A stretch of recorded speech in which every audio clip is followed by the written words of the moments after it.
अस्सलामुअलैकुम। Now news के साथ मैं हूँ फायजा शाह। सबसे पहले नजर डालेंगे आज की अहम खबरों पर।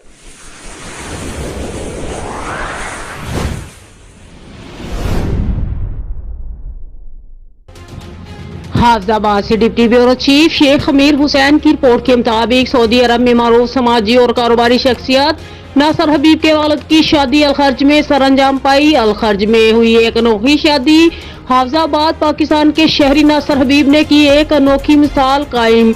निकाह के बंधन में बंधे 65 साल मोहम्मद शरीफ। बेटों को बिहाते बापों को तो आपने देखा ही होगा, मगर बेटे को बाप को बिहाते शायद ही आपने सुना या देखा हो। सऊदी अरब के शहर अलखर्ज में पाकिस्तानी कारोबारी शख्सियत नासर हबीब ने अपने 65 साल वालिद हाजी मोहम्मद शरीफ की धूमधाम से शादी करवा कर एक नई मिसाल कायम कर दी।